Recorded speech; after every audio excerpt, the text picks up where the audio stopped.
कालिंदी कुंज barrage के gate हुए बंद। सामने आया यमुना का ऐसा नजारा, देखकर आप भी पीट लेंगे माथा।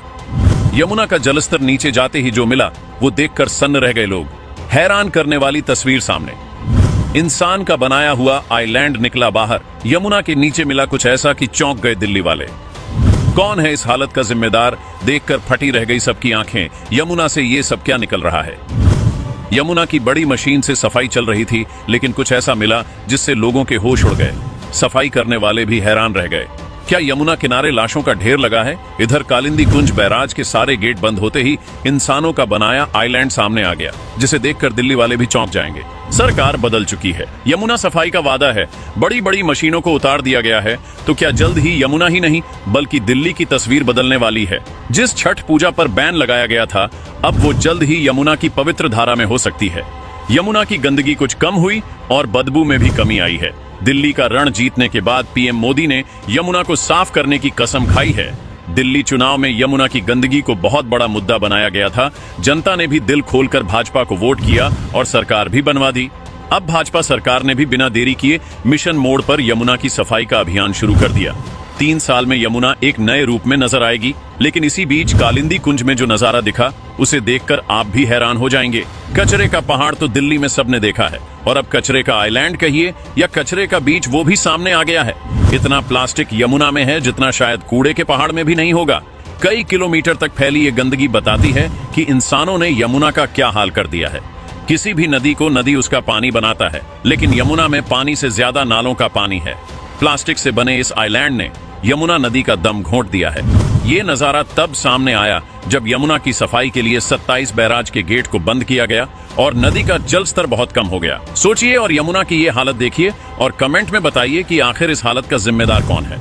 क्या सिर्फ सरकार की जिम्मेदारी होगी या फिर आम इंसान ने भी कुछ किया है। 4 चरणों में यमुना की सफाई का काम किया जा रहा है। ठोस कचरे को निकालना, जिसका काम भी शुरू हो चुका है। प्लांट्स को दुरुस्त करना, इंडस्ट्रियल यूनिट्स को बिना ट्रीटमेंट के केमिकल डिस्चार्ज से रोका जाएगा। यमुना की सफाई पर 8,500 करोड़ रुपए खर्च होंगे। दिल्ली में यमुना की लंबाई केवल 22 किलोमीटर है। दिल्ली में यमुना वजीराबाद बैराज से शुरू होकर ओखला बैराज तक जाती है, और यही 2 हिस्से यमुना की गंदगी का 80% हिस्सा पैदा करते हैं। यमुना की सफाई के लिए आधुनिक मशीनों को उतारा गया है। ट्रैश स्कीमर, वीड हार्वेस्टर और ट्रेज यूटिलिटी क्राफ्ट का इस्तेमाल हो रहा है। कचरा उठाने, खरपतवार निकालने और बाकी गंदगी को हटाने का काम हो रहा है। सबसे पहले यमुना में जमा कूड़ा, कचरा और गाद को हटाया जाएगा। फिर नालों की सफाई का काम शुरू होगा। नई एसटीपी और डीएसटीपी का निर्माण होगा। नालों में गंदा पानी छोड़ने वालों पर भी नजर रखी जाएगी। कुल मिलाकर हर हाल में अब यमुना साफ होगी और जल्द ही दिल्ली वाले बदली हुई यमुना के दर्शन करेंगे। स्वच्छ साफ यमुना को देखकर दिल्ली वाले भी सोचेंगे कि सरकार बदलना उनका सबसे अच्छा कदम था।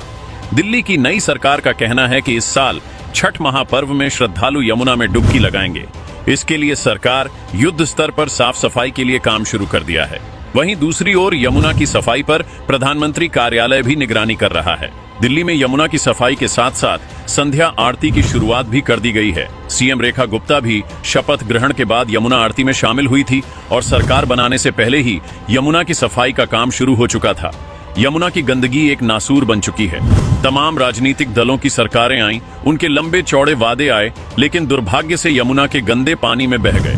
हकीकत यह है कि यमुना पिछले कई सालों से भारत की सबसे अधिक प्रदूषित नदी के तौर पर जानी जाती रही है। दिल्ली में यमुना नदी का पानी बेहद प्रदूषित है और पीने योग्य नहीं है। इसमें सफेद झाग की मोटी परत बनती है और बदबू आती है। शहर का सीवेज और औद्योगिक प्रदूषण नालों के जरिए उसमें मिल जाता है। माना जाता है कि नदी में मिलने वाली गंदगी को यमुना सिस्टम के तहत खुद ही साफ कर लेती थी, लेकिन फिर शहर के बड़े होने से नदी पर दबाव बढ़ने लगा। आम आदमी पार्टी के नेता और पूर्व मुख्यमंत्री अरविंद केजरीवाल ने 10 साल तक यमुना की सफाई का वादा किया, लेकिन वो वादा पूरा नहीं हुआ।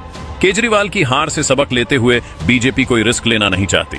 लेकिन बड़ा सवाल यह है कि यमुना साफ कब तक होगी। अगर ऐसे आइलैंड नजर आएंगे तो कैसे काम चलेगा। वैसे जिस तरह से यमुना की सफाई का अभियान चल रहा है, उससे दिल्ली वाले काफी खुश हैं और सबको यही लग रहा है कि जल्द ही नई सरकार यमुना की नई तस्वीर दिल्ली वासियों के सामने रखेगी। लेकिन आप इसे लेकर क्या सोचते हैं, कमेंट में बता सकते हैं।